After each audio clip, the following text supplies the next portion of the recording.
The stars burned above Earth on the day humanity learned what true horror meant.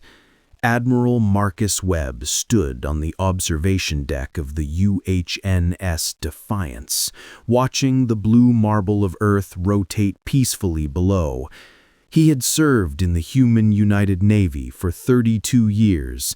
He had fought pirates in the outer colonies, negotiated peace treaties with 3 alien species, and watched his daughter graduate from the academy just 6 months ago. His wife, Maria, worked as a doctor in S. Apollo. His son taught children on the lunar colonies. Life was good. Humanity had spread across 47 star systems, building homes and futures among the stars. The warning came at 0600 hours ship time. A junior officer named Chen reported massive gravitational anomalies at the edge of the solar system. Webb ordered a full scan. What they found made his blood run cold. 347 ships. Massive vessels, each one the size of a small city. They appeared from faster-than-light travel in perfect formation, arranged like a net closing around Earth and her closest colonies. The design was unlike anything in the human database. Angular, predatory, covered in what looked like dark armor that seemed to drink in light itself. Webb tried to hail them. Standard first contact protocols, 17 different languages, mathematical proofs, even music. Nothing.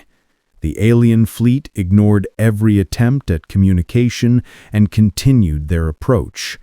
Their trajectory calculations showed they would reach Earth in 6 hours. The Defiance was not a warship designed for this.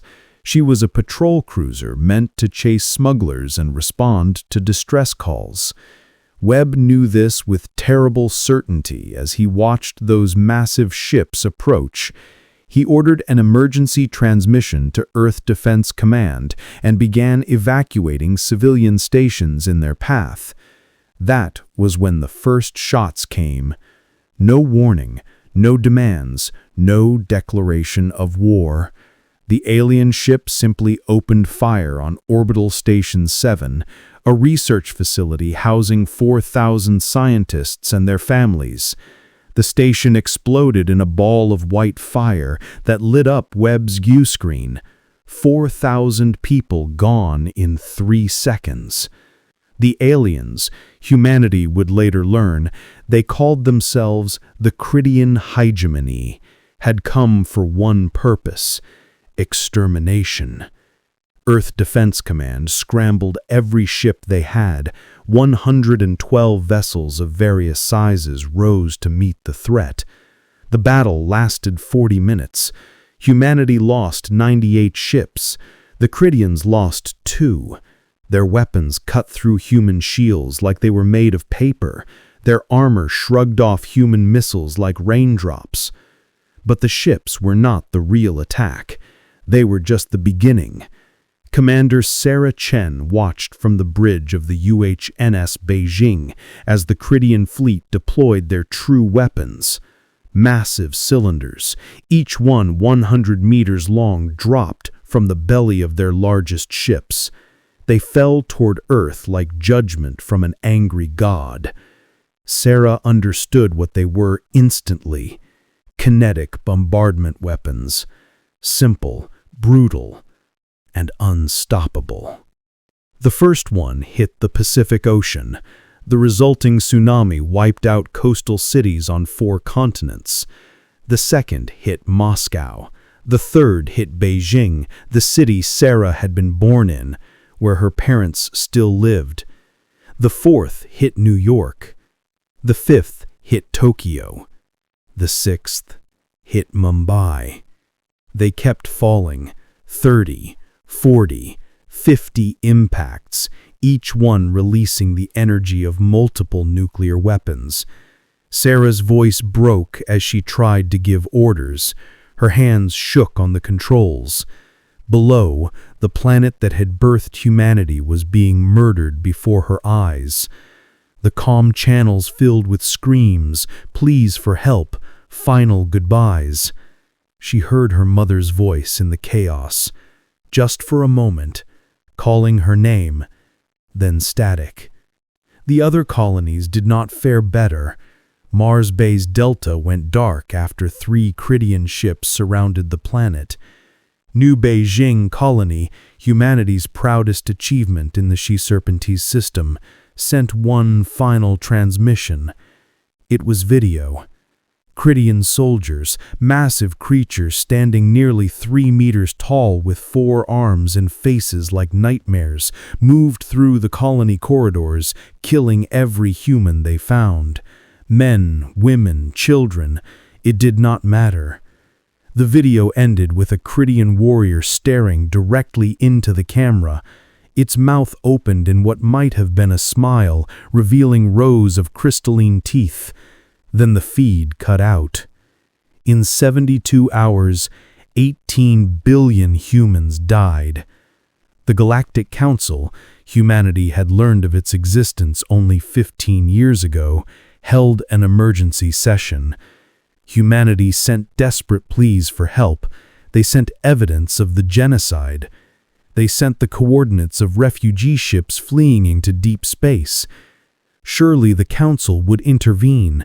Surely the civilized species of the galaxy would stop this. Ambassador Elena Voslov presented humanity's case to the Council.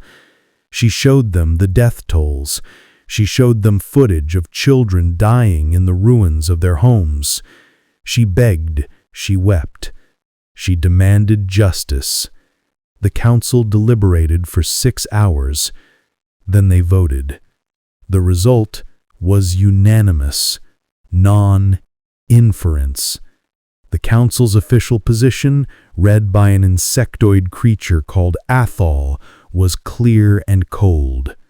The Krydian hegemony has acted within their rights under natural law.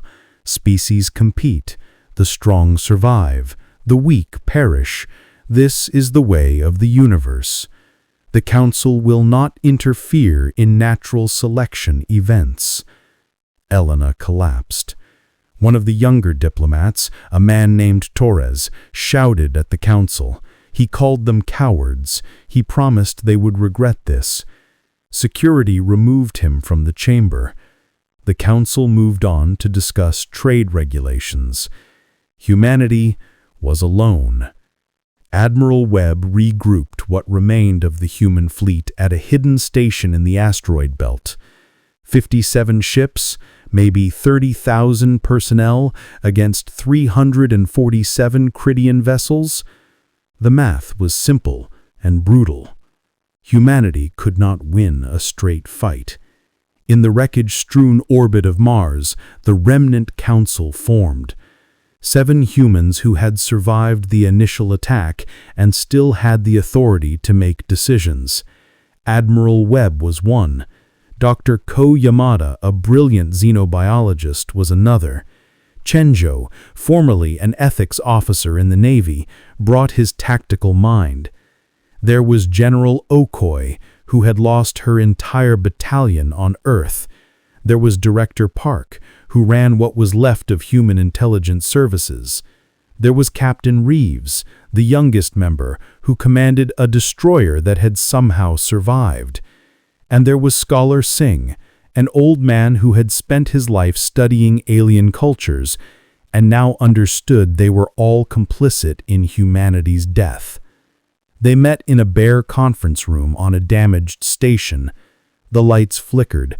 The air tasted of recycled fear. They sat around a table and looked at each other with hollow eyes. Park spoke first. "We cannot win, not conventionally. They outgun us, outman us, and have the implicit support of the entire galaxy. If we continue fighting as we have been, humanity will be extinct in 6 months." Okoi slammed her fist on the table. "Then we make them pay for every human life. We fight until the last ship burns." Noble, Chen Xiao said quietly. Pointless, but noble. We need to think differently. Singh nodded slowly. The Caridians believe they are superior. They see us as pests. The galaxy agrees. We are weak in their eyes. Are we? Dr. Yamada asked. Her voice was steady, but her eyes held something dark and new. Weak? We put aside our weapons of mass destruction centuries ago. We banned bowfare. We agreed to ethical limitations on warfare. We did these things because we thought they made us civilized. They did, Captain Reeves said. Did they? Yamada looked around the table. Or did they make us vulnerable? The Caridians have no such limitations. They came to our home and murdered 18 billion of us with Christian officers begging for medical support, soldiers pleading to be euthanized, reports of infected Christians trying to kill themselves only to discover the nanomachines kept them alive and conscious. Director Park compiled the intelligence reports and presented them to the Remnant Council. Enemy morale is collapsing in affected sectors. We are seeing increased desertion rates, refusing of orders, and psychological breakdowns among Christian forces. The fear is spreading. Good, Shen Zhao said. Fear is what we need. A terrified enemy makes mistakes. The campaign continued for 6 months. Humanity struck again and again at Christian targets across 8 systems. Each attack was documented and broadcast. Each new weapon was deployed with maximum psychological impact. The message was clear. Humanity would stop at nothing to survive. But the war was changing in ways that went beyond tactical victories. The galaxy was watching, and not everyone liked what they saw. Ambassador Venoch of the Collective, a species of aquatic beings known for their philosophy and art, sent a message to both the Christian hegemony and humanity. The Galactic Council had authorized its broadcast. Venoch's translated words were measured but concerned.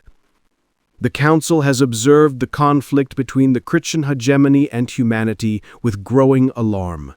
The Christians initiated an act of genocide against a sentient species.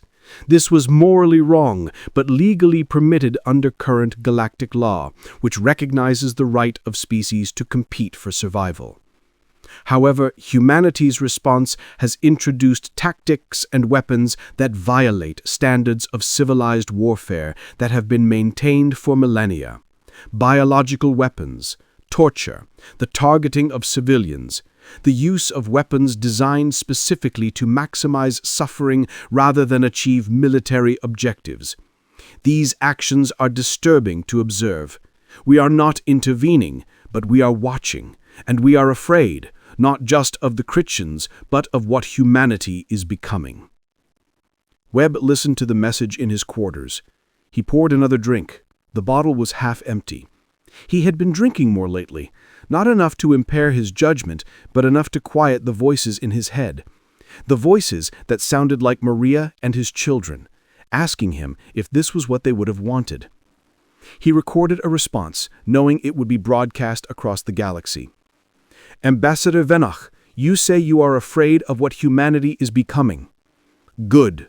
Be afraid. Where was this fear when the Christians were exterminating us? Where was the Galactic Council when 18 billion humans died begging for help? You speak of civilized warfare. The Christians taught us that there is no such thing. There is only survival or extinction. We chose survival. Every weapon we use, every tactic we employ, every line we cross is a response to what was done to us. You created this version of humanity through your inaction. You want to know what humans are. We are the species that was nearly destroyed and chose to rise from the ashes as something you fear. We did not start this war, but we will end it. And if that requires becoming monsters, so be it. The galaxy had a choice. You could have helped us when we were victims. Now you will deal with us as we are. Remember that you made this choice. The message was broadcast throughout the galaxy. Reactions were mixed. Some species expressed sympathy for humanity's position. Others called for intervention against both the Chrittians and humans. Most simply watched and waited to see who would win. On Chrittian Prime, Warp Prime Thalar received a summon from the Hegemony Council. He traveled to the capital city where the highest leaders of Chrittian civilization gathered. The council chamber was massive, designed to awe and intimidate. It did not work on Thalkar. He had seen too much death to be impressed by architecture. The Supreme Coordinator, a Chrittian who had held power for 3 decades, addressed him. Warp Prime, you assured us that the human extermination would be swift and complete. It has been 1 year. Not only are humans still alive, but they are actively destroying our forces and facilities. Explain. Thalkar stood at attention. Supreme Coordinator, the humans are not fighting as expected. They have abandoned their moral constraints and are employing tactics that we did not anticipate. They use biological weapons, suicide attacks, and psychological warfare. They target civilians to break our will. They are not fighting to win battles. They are fighting to make us fear them. Are they succeeding? Thalkar paused. Honesty or politics? He chose honesty. Yes, Supreme Coordinator. Our forces are demoralized. Supply lines are constantly under attack. Plague outbreaks on our forward bases have killed thousands. The humans broadcast their atrocities to ensure our soldiers see what awaits them. Morale is at critical lows. What do you recommend? We have 2 options. First, commit significantly more resources to the extermination. Bring in reinforcements from the core worlds. Accept higher casualties and pursue the humans into whatever dark places they hide. Second, negotiate a ceasefire and allow humanity to survive in whatever form they can manage. The council erupted in argument. Some demanded total victory. Others questioned whether continuing the war was worth the cost. The humans had proven more difficult to exterminate than anticipated, and the collateral damage to Chrittian society was mounting. The Supreme Coordinator called for silence. War Prime Thalar, your assessment of human capabilities. They cannot defeat us in a conventional war. We still have superior numbers and technology, but they can make victory so costly that it destroys us. They have already demonstrated they possess the capability to deploy weapons of mass destruction against our homeworld. Our intelligence suggests they have not done so yet by choice, not inability. They are showing restraint to offer us a path to peace. You believe the humans want peace. I believe humans want survival, and they have learned that sometimes survival requires others to fear you more than they hate you. They have become what they needed to be to survive, something we should have feared from the beginning. The council debated for 6 hours. In the end, they made a decision that would shock the galaxy. The Chrittian hegemony, proud conquerors who had never surrendered in their history, would offer humanity a ceasefire. The message reached Admiral Webb 3 days later. It was formal and cold, lacking the arrogance of previous Chrittian communications. It proposed a meeting on neutral ground to discuss terms. Webb called an emergency session of the Remnant Council. They read the message together in silence. Chen Xiao spoke first. It is a trap. They want to lure us into negotiations and then attack. Maybe, Director Park said, but our intelligence suggests genuine dissent within Chrittian leadership. They are suffering more than they show publicly. Okoye frowned. If we negotiate, we show weakness. They will rebuild and attack again. Scholar Singh, however, saw something else. If we negotiate, we prove we are still human enough to seek peace. We can set terms that protect us without requiring mutual extinction. Webb looked at each of them. Chen, if we meet them, what is your assessment of Reaver readiness for a decapitation strike? We can kill their entire negotiating team and any security forces they bring. If it is a trap, we spring it first. Park, What intelligence do we have on Christian's sincerity? Mixed signals. Some factions want peace, others want revenge for what we have done. It could go either way. Webb made his decision. We meet them, but we bring Reavers as security. We bring every advantage we have, and if they betray us, we finish what we started. He sent a response accepting the meeting.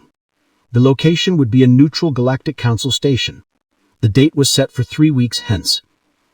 Webb spent those weeks preparing for both peace and treachery. He did not trust the Christians, but he also knew that humanity could not sustain this war forever.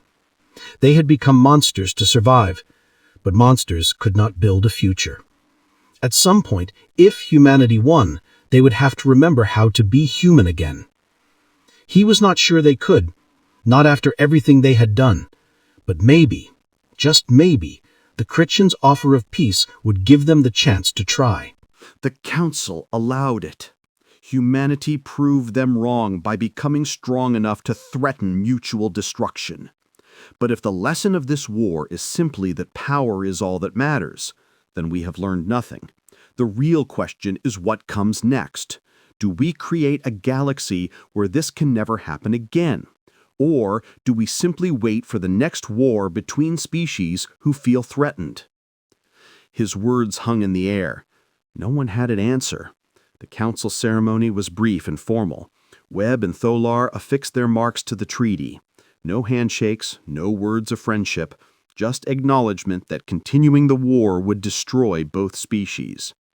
As Webb prepared to leave the station, Director Park pulled him aside. "Admiral, we have a problem. Shen's Hao has refused the order to stand down the Reaver program. He and his forces have left the fleet." Webb felt his stomach drop. Where did they go? Unknown. He sent one message. It said, "You chose mercy, I choose vigilance. The galaxy will never threaten humanity again while I exist."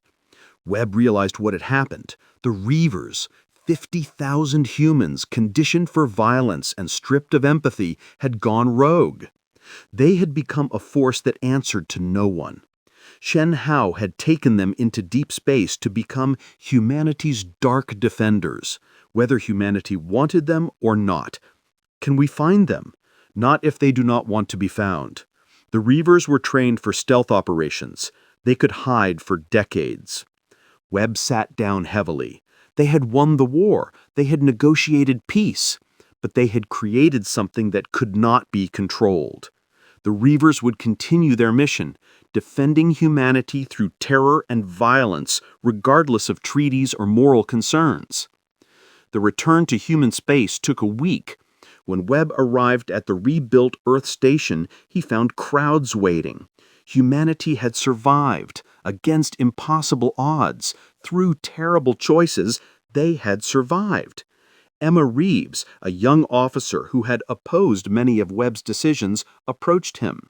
"Admiral, there are people who want you tried for war crimes. There are also people who want to build statues of you. Which do you deserve?" Webb looked at her. "Both and neither. I did what I thought necessary to save our species. History will judge whether I was right. I will spend the rest of my life judging myself." In his quarters that night, Webb recorded a final message, not for broadcast, but for history, for whoever would come after and try to understand what humanity had become. We were pushed to the edge of extinction. We responded by becoming the thing we feared most, monsters. We used weapons that should never have been created. We killed civilians. We spread plagues. We tortured and murdered in the name of survival. Were we right? I do not know. We survived. That is all I can say with certainty. Humanity exists because we were willing to cross lines that should not be crossed. If you are watching this from a future where humanity thrives, remember what it cost. Remember the 18 billion who died in the initial attack. Remember the 31 billion Credians who died in our response. Remember that we had to become devils to survive. And remember that we chose to stop. At the end, when we had the power to exterminate our enemy completely, We chose not to. That choice, more than any victory, is what makes us human. I hope your generation never has to make the choices we made. I hope you never have to ask yourself if survival justifies horror. But if you do face that choice, remember us. Remember what we did and what it cost our souls. We became monsters so you would not have to. Honor that by being better than we were. Webb ended the recording and looked out at Earth below. The planet was healing slowly, painfully, but healing. Life would continue, but the scars would never fully fade. And somewhere in the darkness between the stars, Chen Zhao and his reavers waited, watching, ensuring that no species would ever again threaten humanity. The war was over, but its consequences had just begun. 20 years after the war ended, Marcus Webb lived in a small house overlooking what used to be Sao Paulo. The city had been rebuilt, though it looked different now. The architecture mixed old human styles with new designs that incorporated lessons learned from alien engineering. It was beautiful in a way that carried ghosts. Webb was 73 years old. His hair had gone completely white. His hands shook sometimes, a combination of age and old injuries from the war. He lived alone. Most days he tended his garden, where flowers grew alongside plants from other worlds. In the center of the garden was a memorial wall. On it were carved names, 18 billion of them, as many as would fit. The rest existed in a database that anyone could access. Every human who died in the initial Cretian attack, every Cretian who died in humanity's response. He had been working on the wall for 15 years. He would not finish in his lifetime. That was intentional. The work was the point. A visitor arrived in the afternoon. Webb heard the transport land and recognized the signature. He had been expecting this visit for some time. Scholar matriarch Velnara approached slowly, her forearms moving carefully. She was old too now by Cretian standards. They had been corresponding for years, two old warriors trying to make sense of what they had done. Admiral Webb, she said. The translator she wore was newer, better than the wartime models. Her voice sounded almost natural. Just Marcus now, he said. I retired from the military 12 years ago. Can I offer you something to drink? They sat on his porch looking out over the rebuilt city. Cretian physiology was different from human, but Nara could tolerate Earth atmosphere for a few hours with only minor discomfort. She sipped the water he offered and studied the memorial wall. You have been working on this for a long time, she said. Yes, I add names when I can. There are too many, but I try. The Cretian names too. Why? Webb looked at his hands. Because they were people, soldiers following orders, civilians who had no say in what their government did, children who died because of what we released. If I'm going to carry the guilt, I need to acknowledge all of it. Nara was quiet for a time. Then she said, My people have similar memorials now too. We list human names, the ones we killed. It is our penance. Does it help? No, but we do it anyway. They sat in companionable silence, two old enemies who had become something like friends through shared guilt. I came to tell you something, said Velnara. The Galactic Council is making a decision about Earth's membership application. After 20 years of deliberation, they are close to a vote. Humanity had applied for full council membership after the war. The process was supposed to take 5 years. It had taken 4 times that. The council was afraid of humanity, and fear made bureaucracy slow. What is the likely outcome? Webb asked.